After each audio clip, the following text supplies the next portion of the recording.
I'd like to ask you to take a look at any place you've got a limitation and ask yourself, when did I decide to accept that limitation? And you may not even see it as a limitation. You might see it as just, that's who I am. But so often in our lives, we've adapted to be a certain way so that we don't fail or so that people will like us or respect us, but it's not necessarily who we are. Joy comes when you're spontaneous. It's really hard to be truly happy when you're not being yourself. And most of us have no clue who we are. And so a big part of my work, if you've ever been to an event, you know, is to get people to do things spontaneously without thinking, because that's when the real you shows up. That's when the energy comes alive. And when you do that, when you start to connect to your true nature, suddenly there's energy available for you to set a higher standard for what you want in your life. That's what this is really all about. And when I talk about standards, when I talk about, shoulds versus musts, think about your own life. I know there have been areas in your life where some point in time you just shifted and you raised the standard and your life changed. Because whatever people have their identity attached to, they live. We live who we believe we are. That's just how it works. It's just kind of like, I'll give you an example. Look at your physical body. Your physical body today is an absolute reflection of only one thing, not your goals, not your desires, but your standards. The identity you have for yourself. If your standard is you're an athlete, then there's a certain amount of strength, a muscle tone, and energy that's available in your body on a regular basis because that's who you are. And so you do whatever's necessary to maintain that identity. Again, the strongest force in the human personality is this need to stay consistent with how we define ourselves. Because if you don't know who you are, you wouldn't know how to act. Once you lock in on that identity, your brain finds a way to keep you there. If you say, man, I'm overweight, I've always been overweight, I'm big boned, and that's the story you got, then you're gonna always find a way to get back there. That's your settling point. That's your identity. That's where things lock in. If you see somebody who's in really great shape, you ask them, do you work out? You know the answer. Yes. How often? And they'll tell you 3 times, 4 times, 5 times a week, whatever. In a seminar, I'll ask people, who here works out at least 5 days a week? And I'm stand up. And you look around that room and you know that they work out 5 times a week because you can see their body. You don't just get a result without some kind of action, without some form of ritual. Ritual meaning actions you do consistently.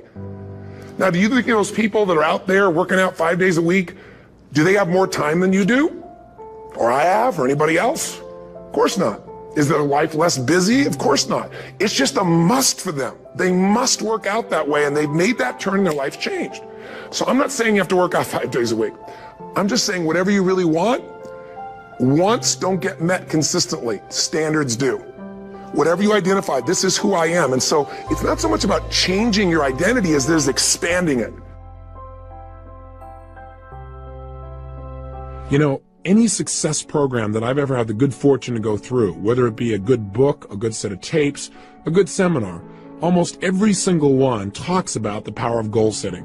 Why? Because it's a fundamental key to all lifelong success plans you could possibly imagine. The challenge, of course, is we hear it so often, we tend to take it just a little bit for granted, don't we? I mean, get yourself on the point where you've heard it so often, you go, please don't talk about goal setting. I know all about it. Yes, I should make sure my goals are stated in the positive. Yes, I should write them down. Yeah, I know all that stuff. Come on. But you know what? You got to be careful not to get caught in that trap called the law of familiarity. Where you get so used to it, you begin to take it just a little bit for granted, because fundamentals have to be practiced daily. Hey, think about the greatest coaches that you can think of in sports history. Names that come up for me are names like Vince Lombardi, for example, or John Wooden. What were they known most for? Teaching fundamentals to people that were already the best at what they do. I mean, think about it. John Wooden would take a basketball player, a kid who's the best in the world at what he does virtually, at least for his age group, and he can make a shot from virtually anywhere, and he'd go, that's really cute, kid. Get over here, and I want you to shoot 400 free throws. And the kid says, I can do that. He said, yeah, well, let's see you do it. Or come over here and I want to see you shoot 500 bank shots from 5 feet. Well, I can do that, the kid would say. He goes, yeah, I know you can do it, and you're going to do it every day this many times so that you do it in the key clutch moments. You've got to practice fundamentals every day. He won 11 consecutive national championships, unlike any team in history. That's the power of fundamentals. So anytime I do a workshop, anytime I try and do tapes, usually I put a goal-setting workshop in there. And some of them have some similarities. So if you've done one with me before, here's a chance to do it again and do it even more effectively. Invariably, when I hear people say something like, well, teach me something new, I know they aren't into mastery. Because repetition, again, is the mother of skill. You've heard me say that over and over again. It's because if you want to master anything, you've got to do it over and over and over again. And every time I do a goal-setting workshop myself, I obviously make new distinctions. I set up some new goals. They change. So don't take it for granted and say, well, these 2 tapes are on goals, and they're short and they're simple, and I can do that some other time. I already know my goals. Don't get caught in that hook. The bottom line is do the exercise as if you're setting goals brand new and fresh. And for most people, they don't have a clearly defined set of goals anyway. Again, I'm now taking Taekwondo, and I have the good fortune of training with the Grand Master of Taekwondo in the United States. His name is Grandmaster Jun Rhee. And the interesting thing about Jun Rhee as a master is he taught me something. He taught me to go from the frame of mastering simple things over and over again. Everything he teaches to become a black belt breaks down to 7 simple moves. Isn't that interesting? Now what's interesting is he says that most people never make it to black belt because they keep coming in and say, show me something new. He said, no. You have to master the fundamentals. And if you do those and you do them over and over again, you'll be a black belt easily and consistently. So don't get caught in those traps. Break through the bonds of your past and look at the world in a whole new way where you understand fundamentals must be practiced daily and you'll do whatever it takes. You're not bored by fundamentals. You get excited about doing the daily things that create the ongoing level of happiness and joy you want for a lifetime. Now, let's take a quick look. What is the power of goals? Why do we talk about them so much? Why do we need to use them? Why are they important? Answer, with goals, we create the future in advance. We create our destiny. We shape our lives. Hey, we all have goals, whether we know it or not. The problem is some people have really lousy goals. And whatever your goals are, they're affecting you. Maybe your goals are to get through this day. Maybe the goals are how to pay the lousy bills. The problem with goals like that is they don't exactly inspire you and get you to jump out of bed early in the morning saying, I can't wait to go out today and pay my lousy bills. Rarely does that really create emotion and drive inside of you. Goals can create the power to make us grow and expand and develop our success. But we've got to have something out there that's compelling enough to draw us forth. Done properly and specifically, they transform our lives. One of my best and favorite examples is a study that was done in 1953 at Yale University. What they did there was an intensive study where they interviewed the graduating class just before they left school. And they asked them a whole series of questions, but the one that was most interesting for me was they asked them, how many of you have a clear, specific set of goals with a written plan for their achievement? Well, interestingly enough, as you might guess, less than 3% had a set of written goals with a plan. 20 years later, in 1973, they went back and interviewed the surviving class members of the class of 53. And they interviewed these people to find out what were their lives like. Well, the interesting thing was the 3% that had written goals that specifically had a plan for their attainment appeared to be happier, more well-adjusted, more excited about their life as a whole. But see, those things are subjective. The one thing that's very measurable is this. The group of people who had written goals were worth more in financial terms than the entire other 97% that didn't have goals combined. Think about that. That's the power of goal setting. I can tell you in my own life, it has transformed me. That you can know all the techniques of how to condition yourself to succeed, but if you don't know why you're doing it, if you don't know what it is you're moving towards, then it's rare that you're going to get the most out of yourself. Years ago, I had the unique good fortune as I began to study some of these technologies for optimum performance. I was invited to go to Russia, and I spent over there approximately 2 weeks. During that time, I got a chance to explore many aspects of Russia. I got to go to the universities. I got the chance to meet with some of the people who were involved in optimum performance technologies. And in the process of doing that, I found myself on one stretch where I was on the Trans-Siberian Railway, where I was going literally from Moscow all the way to Siberia and then back to Leningrad again. We're talking about a large stretch of land and a lot of time to just think. During that time, I was just starting to develop some of my personal power. I really hadn't created my life the way I wanted it, but I felt like there were some possibilities out there for me. I was still living in my 400 square foot bachelor apartment. I was still overweight. I was still in a position where I really didn't have my life where I wanted it in terms of my relationships. But on that trip, for 2.5 days, all I did was set goals, and then for another 2 or 3 days, all I did was design plans on how I was going to achieve them. And I set goals that were well beyond my present ability or skill. I had no idea how I was going to make them happen, and that's important. But I operated from a principle that's talked about in every religion known to man. So regardless of what you believe religiously or spiritually, it's a common law, and that is the power of absolute total belief and faith. I operated from the frame that if I could get inspired enough, if I found a goal that was exciting enough for me, I would figure out how to make it happen. Even though right now it might seem impossible, I would pull it off. And I laid out goals for my life in virtually every area, personally, emotionally, socially, spiritually, physically, financially. And I chunked down, what do I want in my life ultimately, and what do I want right now? And a lot of areas I thought, well, I can make it happen. I figured I can get control of my emotions. And so I set goals about how I wanted to be, how I wanted to communicate, how much joy I wanted to have, how much passion, how I want to live every single day, the kind of person I wanted to be as a human being. I described my relationships. I described the woman of my dreams in detail. I took 6 pages to describe exactly the kind of person, mentally, emotionally, socially, and spiritually I wanted in my life, and physically. Described her in detail.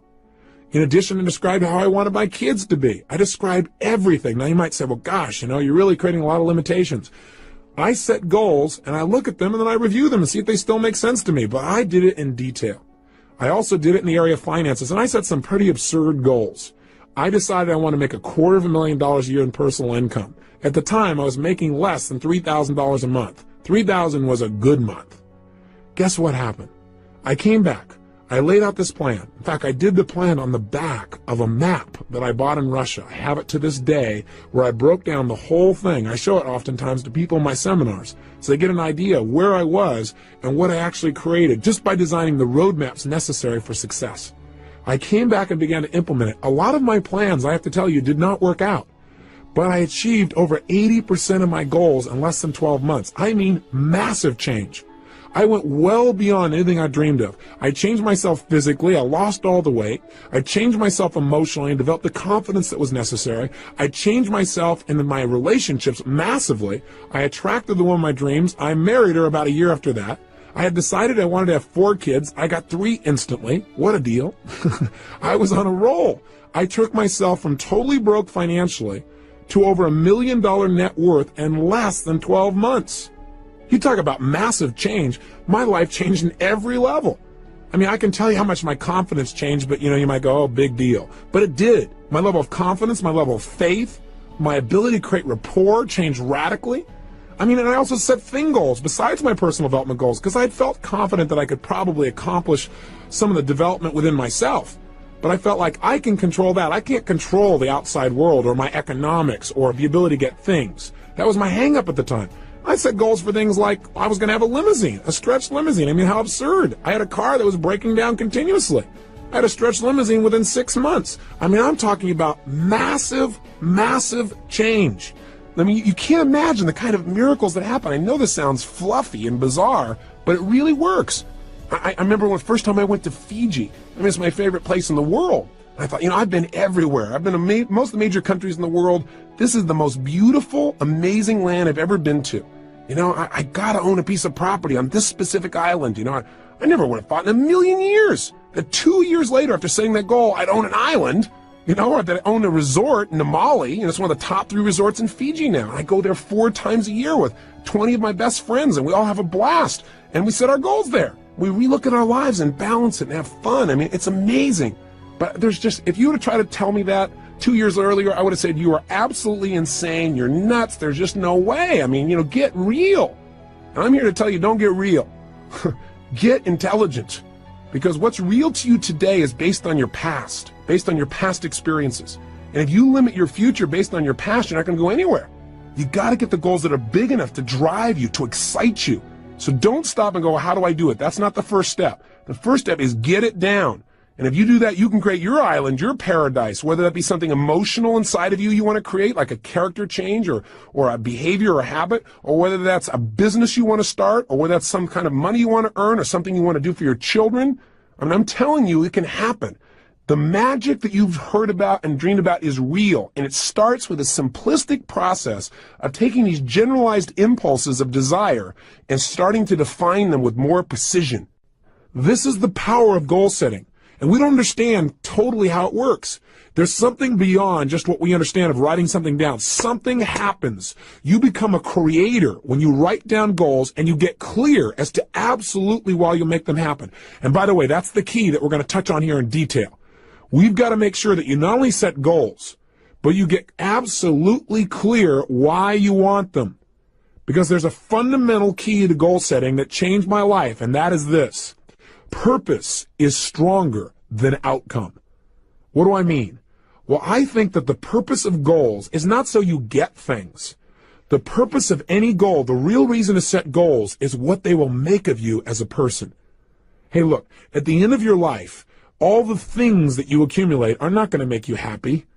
At the end of your life, all you're going to have is who you've become as a person, the moments you've created in your life that you'll never forget. So some people in life, they go out and set goals and they do it blindly. They say, these are all things I want to have in my life. And they focus, let's say, on things. And there's nothing wrong with focusing on things. I want you to have as many things as you want. That's part of life too. That's part of the manifestation process of creating results. But if all you do is focus on getting things, it may cost you. Some people in their desire to get things have given up their own integrity of who they want to be, of what they want to create in their life. And you got to be careful of that. You got to make sure when you set a goal, you know why you're doing it. Hey, you might work real hard, for example, to do something thing-oriented. Let's say you want to make $1 million. But see, $1 million only motivates you so much.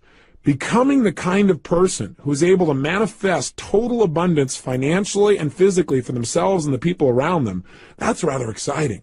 Having the freedom that you think the money will give you, or having the ability to give, or having the ability to do things that you think that money will give you, or having more time, that'll motivate you a lot more than just the money. Does that make sense? The problem with setting goals is, one, most people take them for granted. They don't do it seriously and they don't do it consistently. They do it once a year, and they do it at New Year's. They run into the New Year syndrome. They set a goal and they don't even look at it till a year later and they go, oops, I kind of screwed up, and they set a new one. So they have no power. Secondly, they don't realize the power of goals. They take it lightly. They go, well, yeah, I got these goals, but they don't make sure that they get it inside their head where it's absolutely real for them. They don't realize that when they set a goal, they're now creating something in life. And finally, the biggest challenge, I think, is that these people don't know why they're going for their goals. So the object, the goal itself, they get enthusiastic for a while and then it dies out. Again, why is different for everyone, but you got to find out the reasons. I believe this. Reasons come first, answers come second. If you get a big enough reasons to do something, to accomplish something, you can figure out how to do it. But if all you do is set up a goal and say, oh gosh, how am I going to go about it? You're not going to be inspired enough. It's not going to be compelling enough for you to really create long-term results. Every great success I know has figured out the why behind their goals, and that's their power. So in our process on the next tape tomorrow, when we do the goal-setting workshop itself, we're going to spend a good deal of time focusing on why do we want these goals after we've identified them, and secondly, how we're going to go about making it happen. But that's secondly. We're going to start from the frame that we can achieve anything as soon as we think of it. Somebody once pointed out to me a long time ago that desire in its Latin form means of the Father. Desire. I thought that's interesting. In other words, anything that I desire, that thought process has been given to me. And with the ability to have a goal, I believe instantly comes the ability to achieve it. That ability is built within us, or we wouldn't have the desire in the first place. So come from that place and watch what you can do to create a new reality of success in your life. Now, I got a question for you. Do you know why goals really work? Well, there are lots of theories, but I'll tell you what a few of mine are. Number one, I believe that thoughts are things. That whatever we focus on consistently, we experience in our life. You and I know that's true from what we've talked about earlier in this tape. That if I pay attention to one area of my life and I focus on it, that's what's going to be real for me. That's what I'm going to feel. I also believe that whatever we focus on consistently, that our thoughts are things that as you think, so you create, so you manifest. So part of goal setting is just by having that focus, and again, having a consistent focus. You can't just set goals one time and then never look at them again and really expect long-term results. Although, hey, that's better than not having any target at all. At least your subconscious mind knows the general direction to move in. But the power is doing it consistently, reviewing them. But point number one is, I really believe that if you focus on something, you'll experience it. Secondly, when you set a goal, there's an interesting dynamic that happens. And that is, when you set a goal, basically you're acknowledging to both your conscious and subconscious minds that where you are right now is not where you want to be, which is you begin to notice the distinctions between where you want to be and where you are. And as you feel that distinction, your brain becomes dissatisfied. And part of what motivates human action is a sense of dissatisfaction. I mean, hey, when you're totally comfortable and relaxed, feeling pleasure, you're not super motivated to do whatever it takes to make things happen, generally, as a generalization. However, when we get dissatisfied, that's when we got some real power. In fact, I tell most people in life, one of the biggest traps that most people fall into is called success. For a lot of people, success is a trap. Because what happens is when they get successful, oftentimes they tend to party. When they fail, they tend to ponder. And out of that pondering, sometimes they make some new distinctions. Dissatisfaction is a power that you want to take advantage of, not something for you to try and hide yourself out from. There is real power in finding some things you want to move away from, because look, pressure is what creates human behavior. Pressure and tension are primary drivers of our actions. I mean, think about it on a ridiculously simple level. What makes you want to eat? Is it not a certain level of pressure or tension? What is it that makes you want to eliminate during the day? Pressure or tension in your body that makes you want to get up and take that action? What makes you want to make love and be with somebody? There's a certain amount of pressure that creates that feeling. Learning to manage pressure and tension in your life is probably one of the basic fundamental lessons we all must master if we really want to have a balanced life where we really feel happy and successful. But learning to use pressure and goal setting is absolutely critical. With literally no pressure to go for it, we have no motivation. And so a certain amount of pressure is generated when you clearly define what it is you want and you see that you aren't there. It creates a gestalt where your brain says, hey, I want that. I'm not satisfied where I am. And you begin to have that drive. Don't hide out from it. Welcome it. Look at it every single day. Pressure isn't necessarily negative. It can be very positive, again, if you look at it as a tool for influencing yourself to take consistent action towards your success. You all know the metaphor, don't you? I mean, pressure is how diamonds are created. They're just rocks that got under intense pressure, and now they're turned into a gem. You need to use that same metaphor for yourself and use goals as a way of pressuring yourself. Because, see, I know a lot of people, when they think about goal setting, they say, well, I don't want to, commit to somebody else about this thing because then I'll feel all this pressure. That's great. That is fabulous. That means you're not going to back out. I mean, hey, when I decided a year ago I was going to work out every single day, I was going to exercise, I realized the best way to make sure I kept that commitment was, number one, understand why I was doing it. Not just say I'm going to exercise. And I realized in order to accomplish the level of goals that I have in my life, I need an abundance of physical energy, vibrancy. So I have something to communicate with. So I have something that can drive me. Without that, I would end up running out of emotional gas while I'm continually driving up this mountain called success. So I didn't want to float down running out of fuel. And I decided I'm going to keep that up every day, and being physically vibrant requires a certain level of exercise. So I understood why, and I linked it to having better relationships. I linked it to having more energy for my kids. I linked it to how I'd feel emotionally. I linked it to my level of physical vibrancy. I linked it to my business success. I linked it to my ability to contribute to others. Boy, I had a lot of motivation going on there. But in addition, what I also did is I used pressure. And I went around and on several of my programs, specifically on one I do for business people especially, called The Power to Influence, one for salespeople. On that program, I made it really clear that the only way to succeed was demand more from yourself than other people would expect, and that I had decided and would absolutely exercise every day of this year. I might reevaluate in the future, but I do it this year. And I've kept it, and I'm telling it to you too, so I have to commit even more. I don't have a way to turn back. Do you follow me? Use pressure to your advantage. Use committing to certain people to your advantage, people that will not let you off the hook. That's part of the why. Sometimes you don't feel like doing anymore, and the only why is, hey, because I don't want to not keep my word. That's okay. Whatever it takes to get you to follow through and create results. So this tape today is designed for primarily only one purpose, and that is to get you clear on the power of goal setting, what it can do to change you, and the critical element to success and goals, and that is creating a strong enough why and enough pressure to follow through. One of the ways we can create a strong enough why, by the way, is not just to write down the positive whys. In other words, gosh, I want this goal because it'll give me this and this in my life, or I'll be able to contribute this and that. But in addition, I've learned to create some of the quote-unquote negative whys, something I never would have done years ago. I'd say, God, that's being a negative person. But what I mean specifically is, when I set goals now, I not only write down why I'm absolutely committed to making that goal a reality, but I also now write down, why am I going to get this? And I do it from the frame of, if I don't achieve this, what would it cost me? And I get a list of whys, of prices I'd have to pay not to have the goal. Because see, what we want to do to get ourselves to succeed is link pleasure to getting the goal and pain to not getting the goal. That way our brain will be driven to use all of our resources to make it happen. Does that make sense to you? So I know for some of you it may sound negative to say, well, what would it cost me if it didn't happen? But I think if you understand how the human brain works, we want to use the carrot and the stick. Hey, we're in charge. We can do this with anything with ourselves. And if we don't like our goals, we can change them at any time. Part of the power of goal setting is flexibility. Not just getting stuck because years ago you set a goal, reevaluating and saying, based on where I am and now in my life, is that still the right goal for me? Is that the right direction?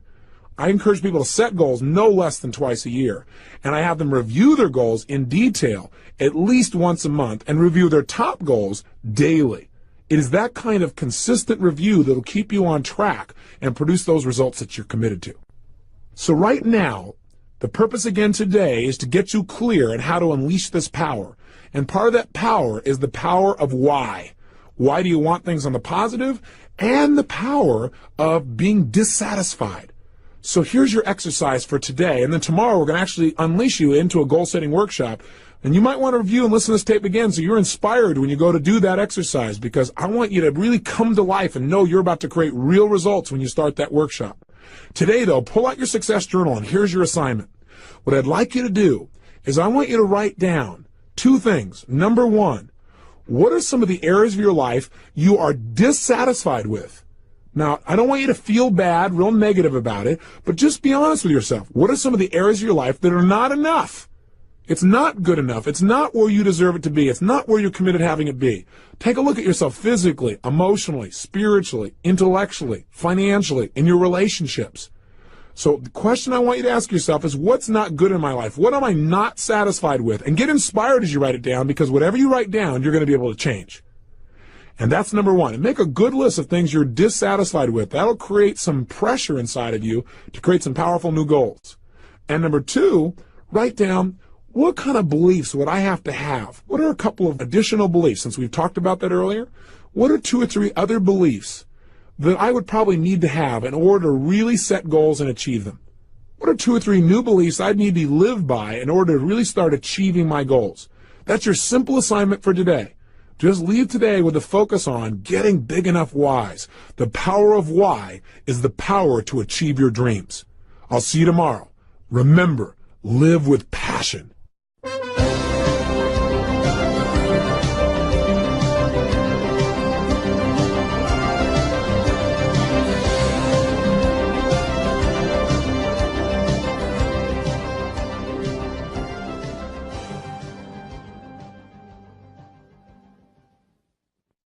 And would absolutely exercise every day of this year. I might reevaluate in the future, but I do it this year.